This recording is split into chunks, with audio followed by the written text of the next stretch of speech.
Hey there, Grumpy Old Fart here. I'm doing a Recon role-playing game story, but the idea behind this video could fit in just about any role-playing game. But this one happened to me in Recon, and it's happened in other games as well, but this is the one I really remember. I haven't done a Recon story in a while, and I was reminded of this particular story by a good friend the other day. This is a cautionary tale for game masters, dungeon masters. One of the most difficult things to endure as a game master running any game is knowing when one player is screwing with the party with the worst of intentions, and because you have to remain neutral, you can't say anything. All you can do is let it play out. Years ago, I was running a Recon game, and a new guy wanted to join. His name was Phil. And he seemed like a nice enough guy. He seemed to know what he was doing, so I introduced him to the group. They seemed okay with him. So we rolled him up a character. He made up a point man, and his rolls were pretty good. He kind of knew what he was doing. He'd played before in other people's games, and he was very... He seemed to grasp the concept of the game, and he seemed to grasp the rules pretty well, so I was okay with that. In preparation for the game, I ran him in a short intro game to acclimate him to my gaming style. We did the bit where he came in country. He was a new guy. He came in country. He had a little bit of training in jungle warfare. He had somebody. He went out with a different unit on a patrol, and he learned how to be a point man properly in that area. He knew what to look for, that kind of thing.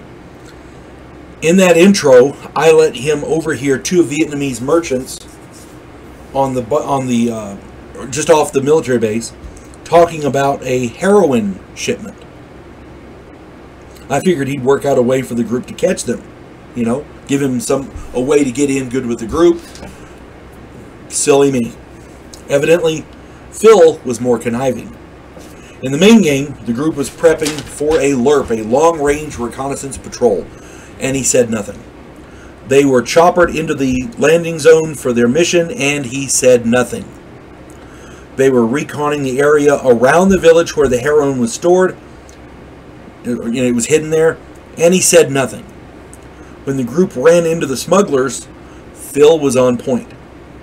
He met up with the smugglers, and rather than attack them or inform the group, he worked out a deal. Phil let the player characters walk into an ambush, and most of them were heavily wounded. Phil escaped with the smugglers. Yeah, this was not turning out well. In the end, Phil did get his comeuppance, because the only good thing was the positive ending.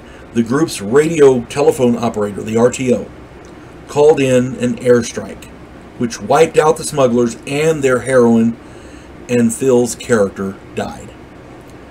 Phil never played with us again, and good riddance. This is a cautionary tale for all game masters. Most players are pretty cool people.